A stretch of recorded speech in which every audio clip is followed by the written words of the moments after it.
내게 와서 자기를 낮추고 기도하면 내가 하늘에서 듣고 그 죄를 사하고 그 땅을 고쳐줄 것이다.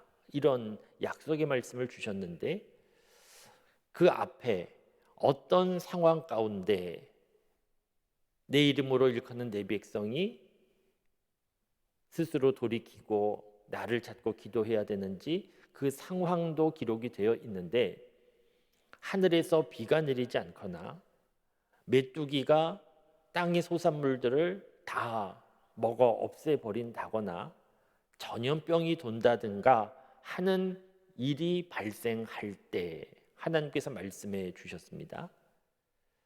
비가 내리지 않거나 메뚜기가 농작물을 다 먹어버리거나 전염병이 돌 때, 우리는 이 상황을 볼 때 옛날 이야기처럼 이렇게 좀 거리감이 있게 느껴지기도 하고, 요즘에는 이런 문제도 어느 정도 사람들이 해결할 수 있는 그런 시대가 되어서 우리가 그렇게 깊게 와닿지 않을 수도 있지만, 그러나 단순히 비가 내리지 않고 메뚜기가 나타나고 전염병이 돌고 문자 그대로만 해당되는 것이 아니고, 이 세 가지 상황을 생각해 보면 사람의 능력으로 감당할 수 없는, 해결할 수 없는 상황입니다.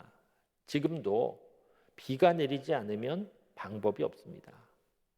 메뚜기 때 농작물을 다 먹어 없애버리는 이런 상황은 지금 꼭 메뚜기 때가 아니라 할지라도 사람들이 수고하고 애써서 얻은 것이 다 없어지는 상황은, 그런데 어떻게 손쓸 수 없는 그런 상황은 지금도 있습니다.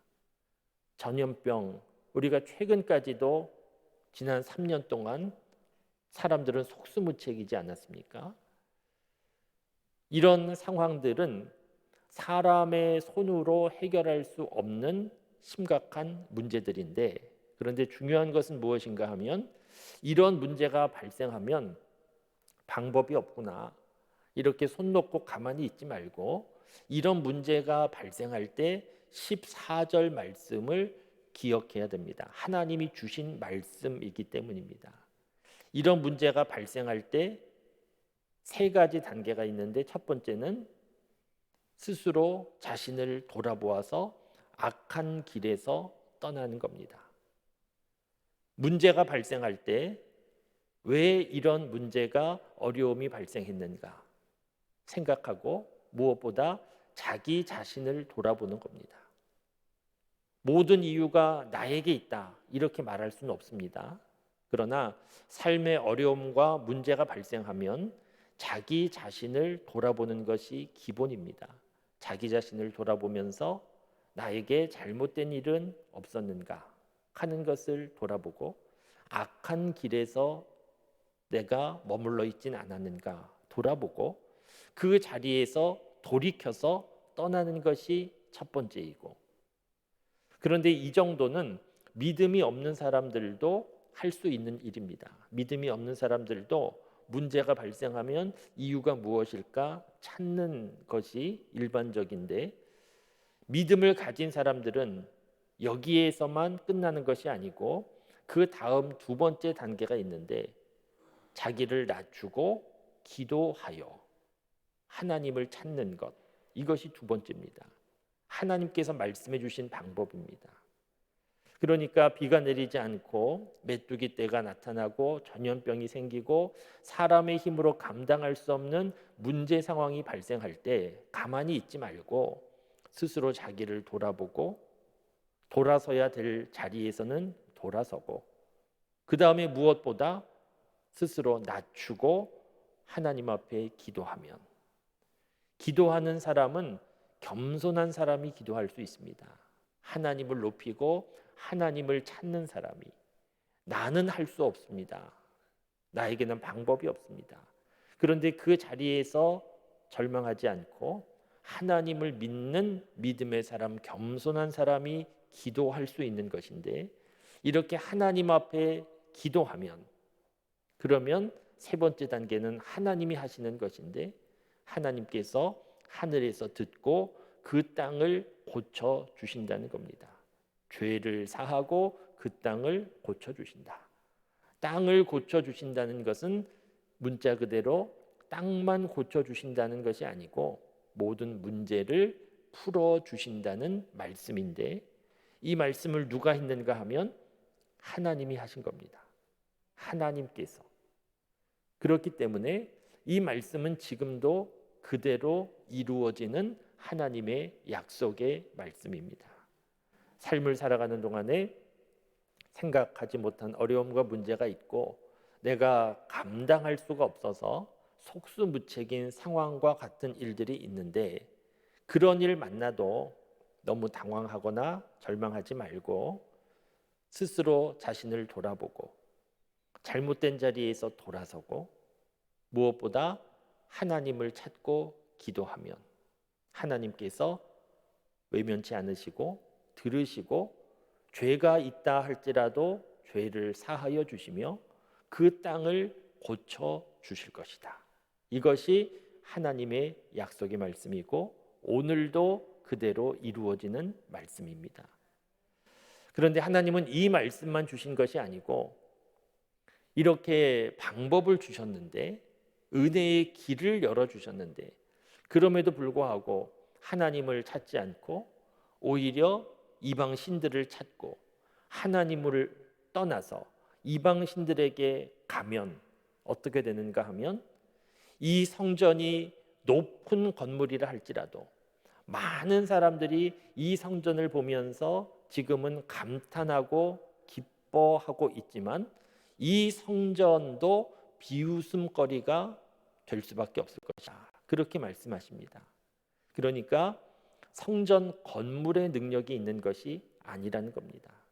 사람들은 지금 큰 성전을 지어놓고 화려한 성전을 지어놓고 그 성전 건물을 보면서 감동하고 그 성전 건물을 보면서 사람들은 건물에 능력이 있는 것처럼 생각하고 있는데, 하나님은 말씀하시기를 이 건물은 아무것도 아니다. 이 건물은 사람들의 비웃음거리가 될 수 있다. 그렇게 말씀하셨는데, 나중에 이 아름답게 훌륭하게 크게 지어진 건물은 다 무너지고 맙니다. 폐허가 되고 맙니다. 건물은 아무것도 아닙니다. 우리 교회도 크고 아름다운 건물을 가지고 있습니다. 많은 교인들이 또 앞서서 신앙생활했던 많은 믿음의 사람들이 수고하고 헌신해서 이렇게 크고 아름다운 건물을 지었는데, 큰 자부심을 주는 건물을 우리가 가지고 있는데, 건물에 너무 집중하지 말고 우리는 하나님께 집중해야 됩니다. 세상에서 가장 큰 교회, 아름다운 건물이라 할지라도 하나님 앞에서 그것은 아무것도 아닙니다. 건물이 우리의 믿음을 대변하는 것이 아니고 우리 한 사람 한 사람이 하나님 앞에서 어떤 자세로 살아가고 있는가 하는 것이 중요한 것인데, 하나님께서 솔로몬의 성전 건물이라 할지라도 비웃음거리가 될 수 있다. 그것은 아무것도 아니다. 중요한 것은 하나님을 찾는 것이고 하나님을 믿는 것이고 겸손히 하나님 앞에 기도하는 것이 중요하다고 말씀하셨는데, 하나님께서 주신 말씀을 우리가 잘 기억하면서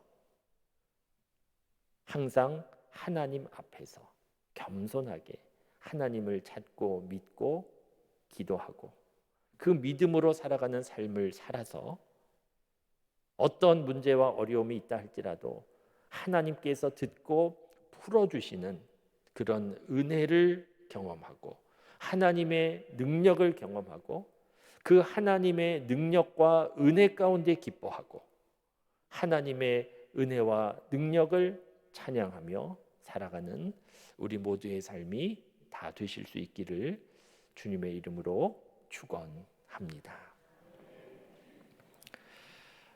기도하시겠습니다. 하나님 감사합니다. 오늘도 새날을 허락하여 주시고 하나님 앞에 기도해야 되는, 기도할 수밖에 없는 기도의 제목들을 우리에게 허락하여 주셔서 오늘도 새벽을 깨우며 하나님 앞에 있게 해주셔서 감사합니다. 하나님께서 어떤 상황 만나든지 자기를 돌아보며 돌이키며 낮추고 기도하면 하나님께서 들으시고 용서하시고 고쳐주신다고 하는 약속의 말씀을 들었습니다. 이 약속의 말씀을 붙잡고 하나님 앞에 기도할 때에 하나님께서 이 약속의 말씀이 이루어지도록 역사하시고 도와주심을 믿습니다.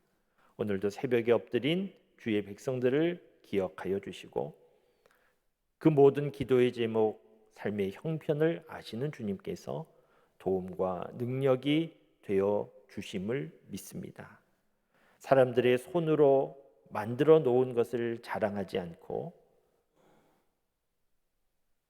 우리를 사랑하시는 하나님, 또 하나님으로부터 받은 은혜, 하나님의 능력을 높이며 자랑하며 찬양하며 살아가는 우리 모두가 되게 하여 주시옵소서. 오늘도 선한 목자 되신 하나님께서 우리의 삶을 인도하시고 도와주심을 믿고 감사드리며 예수 그리스도 이름으로 기도드립니다. 아멘. 오늘 우리 함께 마음을 모아서 기도하실 때에는 우리 자녀들을 생각하며 기도하겠습니다. 우리 자녀들이 믿음 안에 잘 자라날 수 있도록 하나님께서 우리 자녀들의 앞길을 붙잡아 주시고 또 하나님의 나라와 우리 나라와 민족을 위하여 귀하게 쓰임 받는 우리 자녀들이 되기를 위하여서 기도하면 좋겠습니다. 우리 교회에서 자라나는 다음 세대를 생각하고 또 축복하는 마음으로 기도해 주시고 우리 교회에서 다음 세대를 섬기는 여러 교육자들과 선생님들 그 사역 잘 감당하기를 마음에 품고 사랑의 마음으로 기도해 주시기 바랍니다. 계속해서 개인적인 기도 제목 가지고 자유롭게 기도하도록 하겠습니다.